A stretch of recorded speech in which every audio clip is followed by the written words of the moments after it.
Reels বানাবেন এত কম?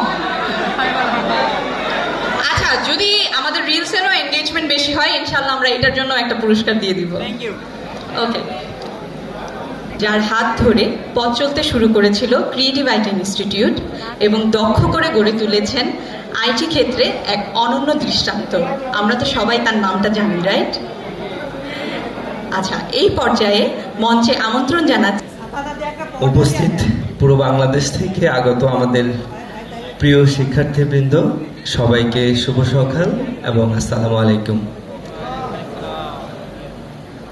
আজকের দিনটা আমাদের সবার জন্যই অনেক স্পেশাল, তাই না?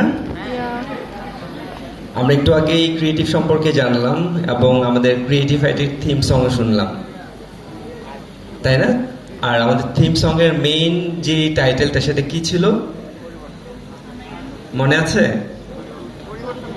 ভুলে গেছে? খুব অল্প সময় নিয়ে আমার কথায় আমার বেশ কিছু কোয়েশ্চেন্স থাকবে, সবাইকে আমি রিকোয়েস্ট করবো আমার যে কোয়েশ্চেন্স গুলো সেগুলোর অ্যান্সার গুলো দেওয়ার জন্য। তো তার আগে বিশেষ করে আমি আবারও ধন্যবাদ জানাচ্ছি পুরো বাংলাদেশ থেকে আগত আজকের পলিটেকনিক থেকে আগত ইন্ডাস্ট্রিয়াল অ্যাটাচমেন্ট করার জন্য টিভাইটিতে আসা সকল ছাত্রছাত্রীবৃন্দকে। আপনারা সবাই একটা খুব গুরুত্বপূর্ণ সিদ্ধান্ত এবং গুরুত্বপূর্ণ সময়ে অবস্থান করছেন। আর এটা প্রবলেম করছে, আমি এখানে কথা বলি নাকি?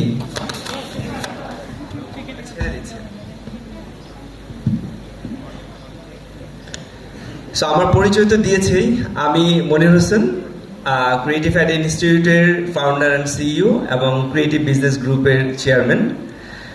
আমরা প্রতিবারের ন্যায় এবারও আয়োজন করেছি আপনাদের ইন্ডাস্ট্রি অ্যাটাচমেন্ট নিয়ে আমাদের ওরিয়েন্টেশন প্রোগ্রাম, এবং আজকের এই ওরিয়েন্টেশন প্রোগ্রামে আপনাদের সবাইকে স্বাগত জানাচ্ছি।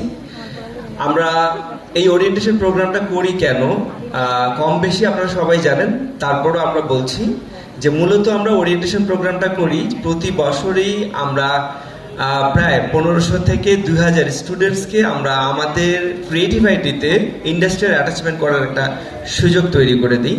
কিন্তু এরকম 1500 থেকে 2000 স্টুডেন্টসকে প্রাইমারি গাইডলাইনটা দেওয়াটা ক্লাসে ক্লাসে গিয়ে বা আমাদের সবার সাথে পরিচয় হওয়ার যে একটা সুযোগ, এটা আসলে প্রত্যেকটা ক্লাসে গিয়ে করাটা খুব বেশি সময় সাপেক্ষ এবং খুব বেশি ডিফিকাল্ট, এবং সেই কারণেই আমরা প্রতি বছরই ওরিয়েন্টেশন প্রোগ্রামটা আমাদের সমস্ত স্টুডেন্টসকে নিয়ে এরকম একটা আয়োজন করি। এবং এখানে এখন যারা উপস্থিত আছে এটা হচ্ছে জাস্ট অর্ধেক, লাইক আমরা দিনের শুরুতে 50% স্টুডেন্টসকে আমরা এনে ওরিয়েন্টেশন প্রোগ্রাম করি, এবং এই প্রোগ্রামটা শেষ হওয়ার পরে পরবর্তী অনুষ্ঠানটা আবার আমাদের শুরু হবে কিন্তু দিনের পরবর্তী ভাগে, অর্থাৎ দুপুর 2:30 থেকে পরবর্তী অনুষ্ঠানটা আবার শুরু হবে, তখন আরো অন্যান্য স্টুডেন্টসরা কিন্তু এখানে আসবে।